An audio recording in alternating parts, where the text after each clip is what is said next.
আসসালামু আলাইকুম ওয়া রাহমাতুল্লাহি ওয়া বারাকাতুহু। আলহামদুলিল্লাহি রাব্বিল আলামিন ওয়াসসালাতু ওয়াসসালামু আলা আশরাফিল আমবিয়াই ওয়াল মুরসালিন নবিয়িনা মুহাম্মদ ওয়া আলা আলিহি ওয়া আসহাবিহি আজমাইন, আম্মা বাদ। সম্মানিত ছাত্র ভাইরা, আমি এখন ক্লাস 2 এর তাওহীদের ক্লাস আরম্ভ করছি। বিষয় হচ্ছে তাকদীরের প্রতি ঈমান। তো তাকদীরের প্রতি ঈমানের আলোচনায় আমরা এখানে আলোচনা করেছি যে তাকদীরের প্রতি ঈমান আনলে 4টি বিষয়ের প্রতি ঈমান আনতে হবে।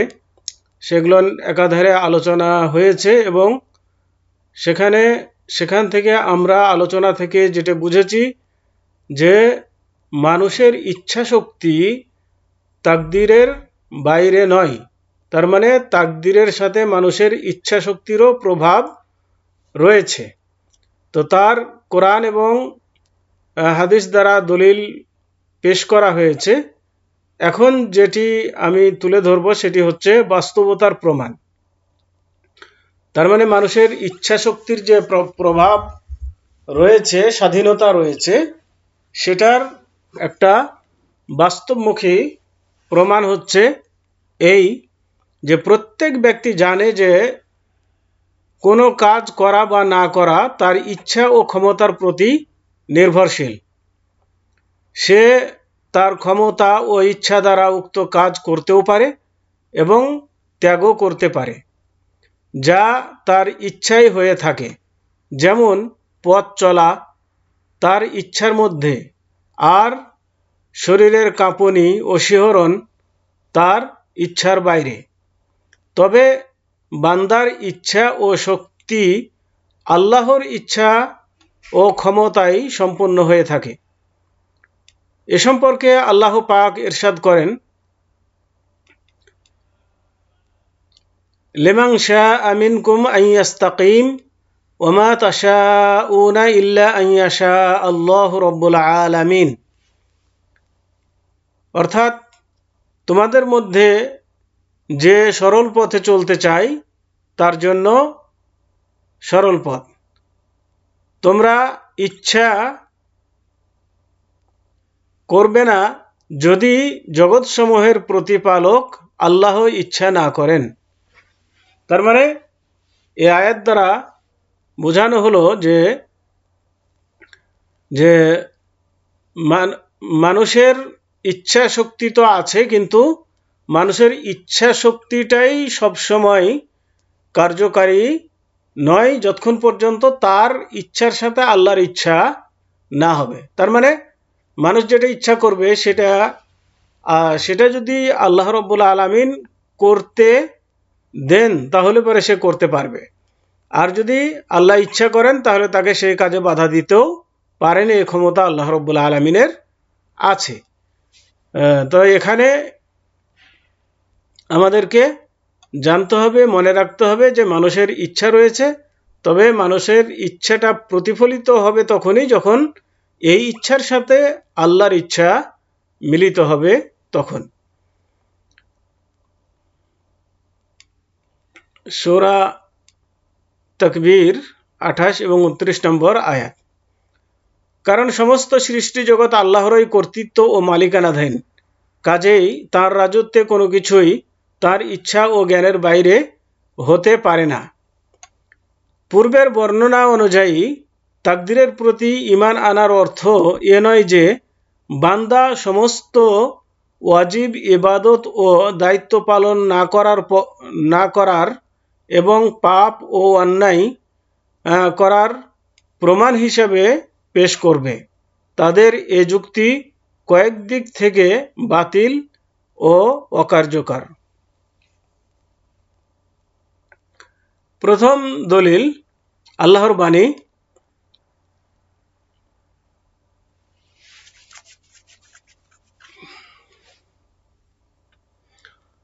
সায়াকুলুল্লাযীনা আশরাকু লাউ শা আল্লাহু মা আশরাকনা ওয়ালা আবাউনা ওয়ালা হাররামনা মিন শাইইন কাযালিকা কাযযাবাল্লাযীনা মিন ক্বাবলিহিম حتى ذاقوا بأسنا قل هل عندكم من علم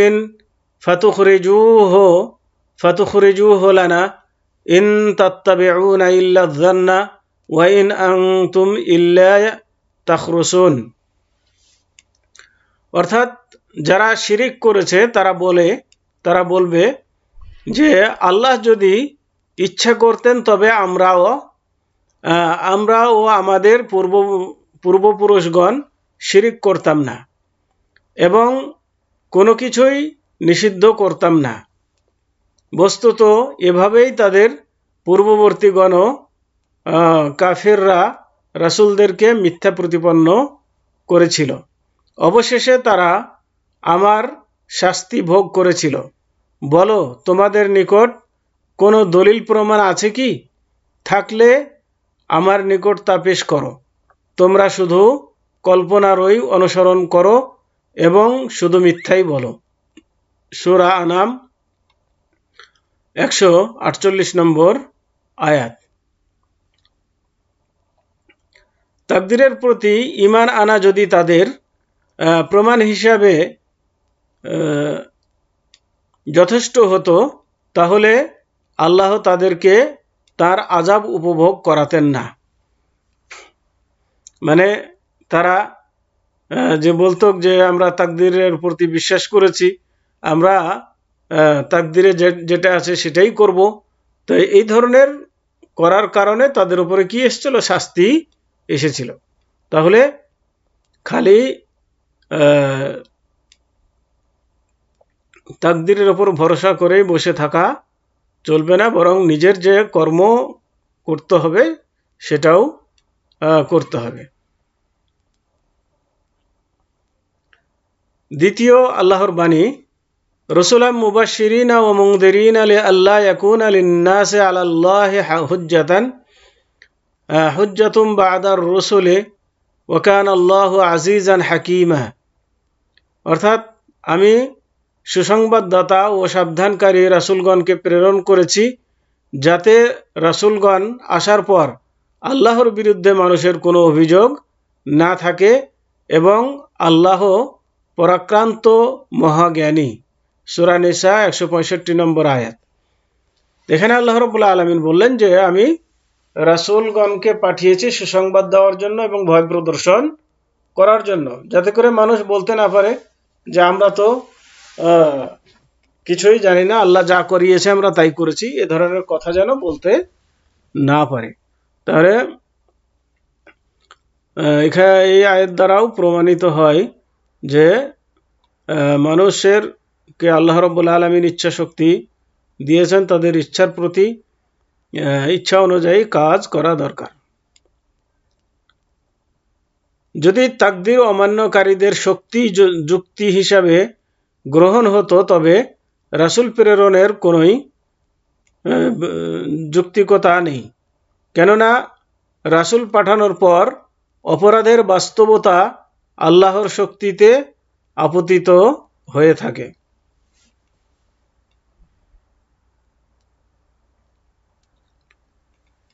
এবার আসুন তাকদীরের প্রতি ঈমান আনার গৌরবময় ফলাফল।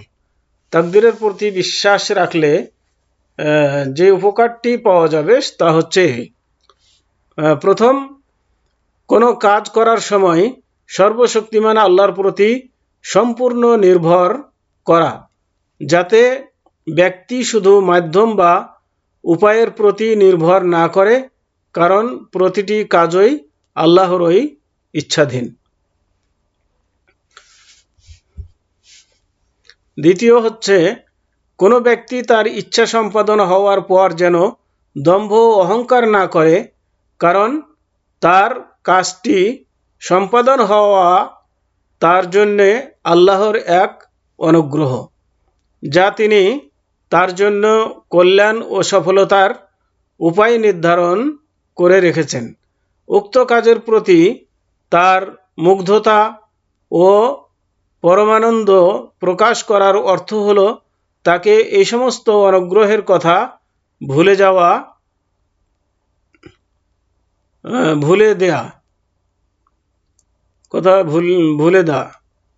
তো এটা হচ্ছে দ্বিতীয় উপকার, যে বান্দা যখন কোনো কাজে সফল হলে তাকে মনে করতে হবে যে আমার এই সফলতার পিছনে আল্লাহর সহায়তা রয়েছে, যার ফলে আমি সফল হতে পেরেছি। অহংকার করা চলবে না। তৃতীয় হচ্ছে আল্লাহর নির্ধারিত ভাগ্যের প্রতি ঈমান আনা মানসিক আশ্বস্ত ও সান্ত্বনা লাভ হয়। তাকদীরের প্রতি যারা বিশ্বাস করে তারা মানসিকভাবে আশ্বস্ত হতে পারে এবং সান্ত্বনা পেয়ে থাকে, যার ফলে কোনো প্রিয় বস্তু না পাওয়া অথবা কোনো অপছন্দনীয় বস্তু অর্জিত হলে সে উদ্বিগ্ন ও অস্থির হবে না, কেননা তা হলো আল্লাহ কর্তৃক নির্ধারিত ভাগ্য, যার হাতে সমস্ত আসমান ও জমিনের কর্তৃত্ব এবং তা অবশ্যম্ভাবী, যা অবশ্যই কাজে পরিণত হবে। আল্লাহ তাআলা এই সম্পর্কে ইরশাদ করেন, মা আসাবা মিন মুসিবাতিন ফিল আরদি ওয়ালা ফি আনফুসিকুম ইল্লা ফি কিতাবিম মিন ক্বাবলি আন নাবরাআহা ইন্না যালিকা আলাল্লাহি ইয়াসির লিকাই লা তা'সাউ আলা মা ফাতাকুম ওয়ালা তাফরাহু বিমা আতাকুম ওয়াল্লাহু লা ইউহিব্বু কুল্লা মুখতালিন ফখুর। অর্থাৎ পৃথিবীতে অথবা ব্যক্তিগতভাবে তোমাদের উপর যে বিপর্যয় আসে আমি তা সংগঠিত করার পূর্বেই লিপিবদ্ধ থাকে। আল্লাহর পক্ষে তা খুবই সহজ। তা এই জন্য যে তোমরা যা হারিয়েছ তাতে যেন তোমরা বিমর্ষ না হও, এবং যা তিনি তোমাদেরকে দিয়েছেন তার জন্য হর্ষোৎফুল্ল না হও। এবং আল্লাহ ভালোবাসেন না উদ্ধত ও অহংকারীদেরকে। সূরা হাদীদ 22-23 নম্বর আয়াত। নবী করিম সাল্লাল্লাহু আলাইহি ওয়াসাল্লাম ইরশাদ করেন যে মুমিনের কাজে আশ্চর্যের ব্যাপার, কারণ তার প্রতিটি বিষয় ও কাজে কল্যাণ রয়েছে। মুমিন ছাড়া এ কল্যাণের অধিকারী অন্য কেউ নয়। সে কোনো সুখ শান্তি সমৃদ্ধি উন্নতি সুসময় এবং সুদিন লাভ করলে শুকরিয়া আদায় করে, অতঃপর সে কল্যাণ লাভ করে, এবং সে কোনো দুঃখ ও দুর্দশার মুখামুখি হলে ধৈর্য ধারণ করে, এর ফলেও সে কল্যাণের অধিকারী হয়। তার মানে মুমিনের কোনো দিকেই ক্ষতি নাই, যে যদি তাকদীরের উপরে, এ কারণেই যে তারা তাকদীরের উপরে বিশ্বাস করে, কোনো কিছু হারালে ধৈর্য ধারণ করে, তার দ্বারাতেও উপকৃত হয়, কোনো কিছু পেলে আল্লাহ শুকরিয়া জ্ঞাপন করে, তার দ্বারাতেও তারা উপকৃত হয়। তাহলে উভয় দিকেই তাদের জন্য লাভ রয়েছে। তাকদীরের প্রতি ঈমান আনার বিষয়ে দুটি দল পথভ্রষ্ট ও বিভ্রান্ত হয়েছে। মানে তাকদীরের প্রতি বিশ্বাস করতে গিয়ে দুটি সম্প্রদায় পথভ্রষ্ট হয়েছে। কেউ তাকদীরকে, একটি দল যাদের নাম হচ্ছে জাবারিয়া সম্প্রদায়। জাবারিয়া সম্প্রদায় যারা বলে যে বান্দা তার ভাগ্যের লিখন অনুযায়ী কাজ করতে বাধ্য, বান্দার হাতে কোনো প্রকার ইচ্ছা ও ক্ষমতার কোনো মূল্য নেই।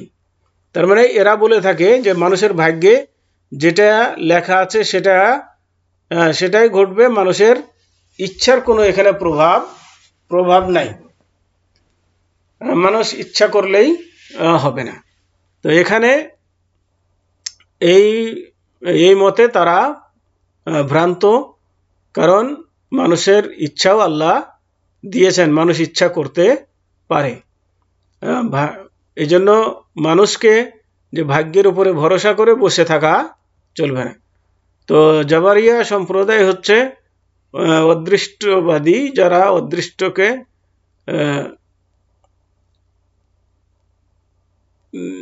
যারা না, এরা এরা হচ্ছে তাকদীরের প্রতি বিশ্বাসী, মানে তাকদীরে যা আছে তাই হবে, এখানে তাদের নিজস্ব কোনো ইচ্ছাধীন নাই, এ কথা তারা বলে থাকে। তো তাদের এ কথাটাও ভুল। আর দ্বিতীয় দল হচ্ছে কাদারিয়া বা অদৃষ্টবাদী, যারা বলে যে বান্দা তার ইচ্ছা এবং ক্ষমতা মোতাবেক তার কার্যক্রমে স্বাধীন ও স্বনির্ভর, এবং তাতে আল্লাহর ইচ্ছা ও শক্তির কোনো প্রভাব নেই। তার মানে এদের আকীদা বিশ্বাস হচ্ছে যে বান্দা যা ইচ্ছা তাই করে, বান্দার ইচ্ছাতেই সবকিছু হয়, এখানে আল্লাহর কোনো ইচ্ছা নাই। তো এরা হচ্ছে তাকদীরকে বিশ্বাস করে না, এরা অদৃষ্টকে বিশ্বাস করে না। তো এই দুই সম্প্রদায়ই হচ্ছে ভ্রান্ত সম্প্রদায়, পথভ্রষ্ট সম্প্রদায়। প্রথম সম্প্রদায় জাবারিয়া, এর আকীদার প্রতিবাদ শরীয়ত সম্মত দলিল, মানে জাবারিদের যে আকীদা, মানে ভাগ্যে যা আছে তাই হবে, মানুষের কোনো কিছু করার ক্ষমতা নাই,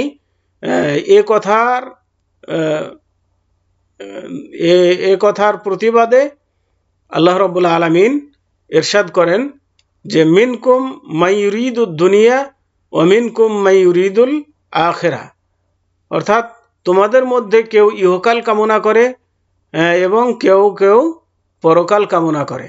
তাহলে মানুষ দুই প্রকার আছে, যা কেউ দুনিয়া চাই, কেউ আখেরাত চাই। তাহলে এই যে চাওয়ার ক্ষেত্রে এখানে আল্লাহ রাব্বুল আলামিন মানুষের দিকে এটা সম্পৃক্ত করলেন, বললেন যে এটা মানুষের চাওয়া, কেউ দুনিয়া চাই যে কারণে দুনিয়ার পাওয়ার জন্য সে সব কিছু করে থাকে, আর কেউ পরকাল চায় যার কারণে পরকাল পাওয়ার জন্য সে ধরনের কাজ করে থাকে। তাহলে চাওয়া না চাওয়া এটা মানুষের ইচ্ছা। অতএব আল্লাহ মানুষকে কি করেননি, তাদের ইচ্ছার বাইরে করেননি। তাহলে তাকদীরের সাথে সাথে তাদের ইচ্ছারও প্রভাব রয়েছে, এটা মানতে হবে। তারপরে বাস্তবতার প্রমাণ হলো যে যেমন প্রত্যেক ব্যক্তি এ বিষয়ে অবগত আছে যে কোনো কাজ সে নিজের ইচ্ছায় করে থাকে, যেমন খাওয়া, পান করা, ক্রয় বিক্রয়, এ ধরনের কাজ সে নিজের ইচ্ছায় করে থাকে। আর কোনো কাজ ব্যক্তির অনিচ্ছায় হয়ে থাকে, যেমন কোনো ব্যক্তির ছাদ থেকে পড়ে যাওয়া এবং জ্বরের মধ্যে শরীরের কাঁপুনি ও শিহরণ। তো উভয় কাজের মধ্যে পার্থক্য রয়েছে। প্রথম ব্যক্তির ইচ্ছার স্বাধীনতার অধিকারী এবং সে কাজে কোনো প্রকার প্রভাব ও জবরদস্তি নেই। আর দ্বিতীয় ব্যক্তির কাজের মধ্যে তার ইচ্ছার কোনো স্বাধীনতা নেই এবং উক্ত কাজের প্রতি সে ইচ্ছুকও নয়।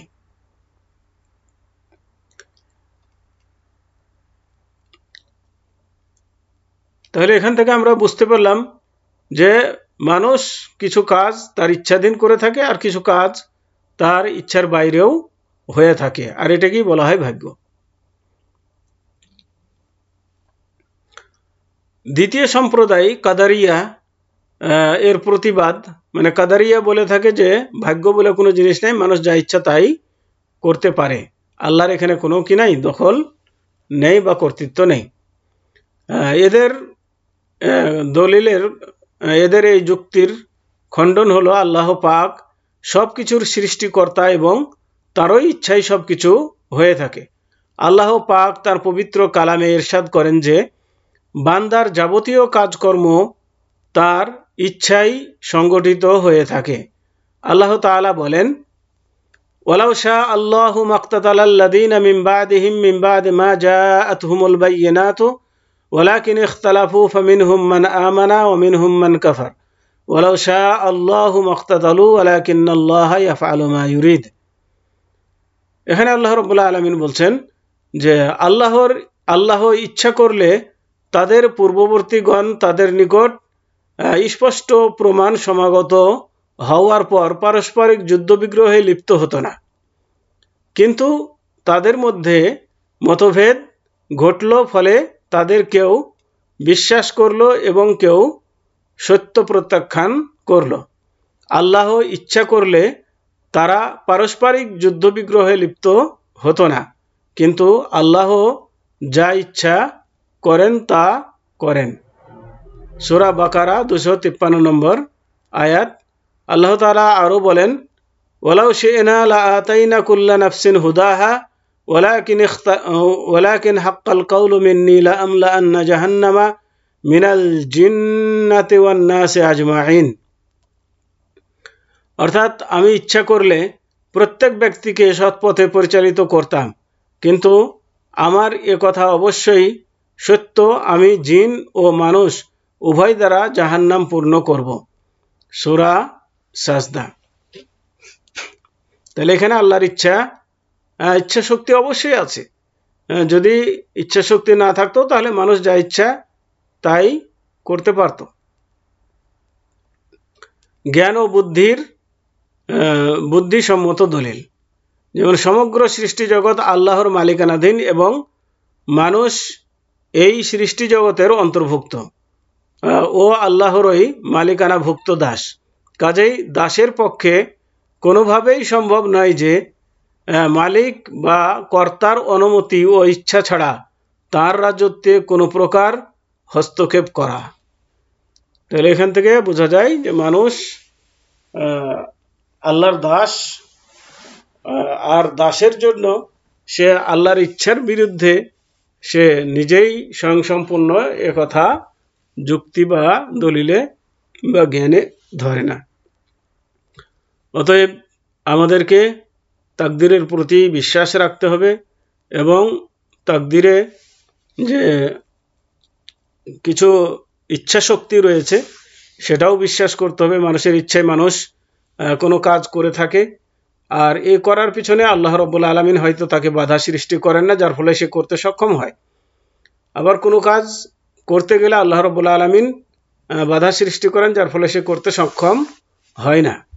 তাহলে এখান থেকে বোঝা যায় যে সম্পূর্ণ আল্লাহর ইচ্ছার উপরে নির্ভরশীল, কিন্তু মানুষের ইচ্ছা তো সে কিছু কাজ করে থাকে যেখানে আল্লাহ বাধা সৃষ্টি করেন না সেখানে, যার ফলে সে কিছু করতে সক্ষম। আর এই কারণেই সে কাজটি সঠিক করলে সে পুরস্কৃত হবে, এবং সেটা অন্যায় করলে সে সাজা পাবে। তো আল্লাহ রাব্বুল আলামিন আমাদেরকে তৌফিক দান করুন, যাতে করে আমরা তাকদীরের প্রতি সঠিকভাবে বিশ্বাস স্থাপন করে চলি, এবং তাকদীরকে নিয়ে যেন আমরা বাড়াবাড়ি না করি, এবং আল্লাহ রাব্বুল আলামিনকে যেন এই ব্যাপারে কোনো দোষারোপ না করি। এই ব্যাপারে কোরআন এবং হাদিস আমাদেরকে যেই শিক্ষা দিয়েছেন তাকদীরের ব্যাপারে, তার উপরেই যেন আমরা নিজেদেরকে পরিচালিত করি। তো আল্লাহ রাব্বুল আলামিন আমাদেরকে তৌফিক দান করুন। এ বলে এখানেই শেষ করছি। ওয়া আখির দাওয়ানা আনিল হামদুলিল্লাহি রাব্বিল আলামিন ওয়া সাল্লাল্লাহু আলা নবিয়িনা মুহাম্মদ ওয়া আলা আলিহি ওয়া আসহাবিহি ওয়া বারিক ওয়া সাল্লাম। আসসালামু আলাইকুম ওয়া রাহমাতুল্লাহি ওয়া বারাকাতুহু। তো এখানে আজকের এই তাওহীদের ক্লাস শেষ হয়ে গেল। আপনারা সবাই পরীক্ষার জন্য প্রস্তুতি গ্রহণ করবেন, আর যারা ইতিপূর্বে পরীক্ষা না দিয়েছেন, মানে সাময়িক পরীক্ষা, তারা অবশ্যই পরীক্ষাগুলো দিবেন, কারণ সেখানে মার্ক রয়েছে, সেই মার্কগুলো এর সাথে যোগ হবে ফাইনাল পরীক্ষার সাথে।